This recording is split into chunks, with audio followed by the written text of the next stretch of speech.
The headlines don't stop at DailyMail.com. So here to weigh in on more is our editor-at-large, Piers Morgan, coming to us from London. So Piers, let's start with Meghan Markle's dad, who has reportedly suffered a heart attack and will not attend the royal wedding, according to TMZ.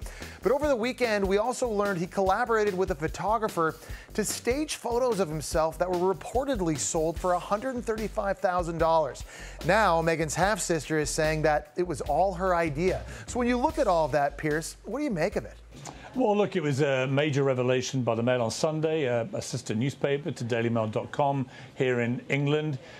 Incredibly well sourced and investigated. And there's no doubt, I'm afraid, Jesse, that for whatever reason, Thomas Markle, who has spent the last few months demanding privacy, has now been exposed as invading his own privacy.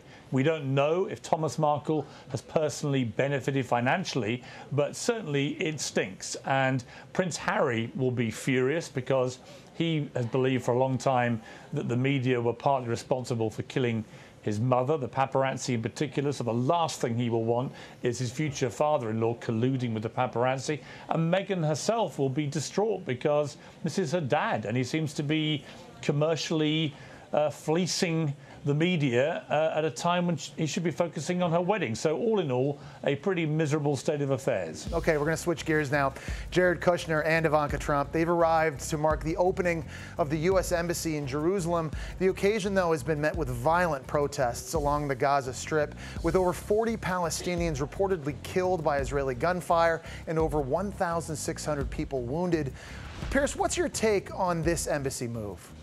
Well, I thought it was a very inflammatory and provocative thing that Donald Trump announced a few months ago, that he'd be moving the embassy to Jerusalem. I understand the reasons why he wants to do this. He is very close to Benjamin Netanyahu, of course, the Israeli Prime Minister, but it was always going to be a very tense day when they actually did this. So, you know, you have to look at the long term here. You have to look at how we try and get peace between Israel and the Palestinians. And it seems further away today, Jesse, than I have felt it has been for a very long time. And President Trump has taken a lot of heat for that embassy move in Jerusalem. He's also taking heat for a Mother's Day video where he went out of his way to pay tribute to his own mother and to thank all the mothers and grandmothers in our lives, but he makes no mention of Melania, and then later goes out and he's seen playing golf.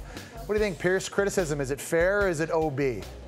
You know what? I think that the temptation with Donald Trump is to always look for a negative in everything he does. I watched that Mother's Day message that he recorded, and he was very touching, actually, and very open about his own mother. He's talked about Melania in the past, and they've been seen regularly together recently, looking very happy together, despite all the tabloid firestorm around Stormy Daniels and so on. So I don't think he was being deliberately snubbing to his wife. I think he just wanted to salute his mother. And, you know, you could be churlish and you can say, come on, Mr. Trump, you should be thanking every mother you know.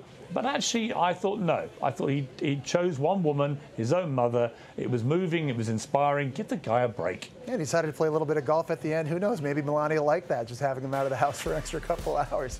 Piers, appreciate it as always. Thanks for your time.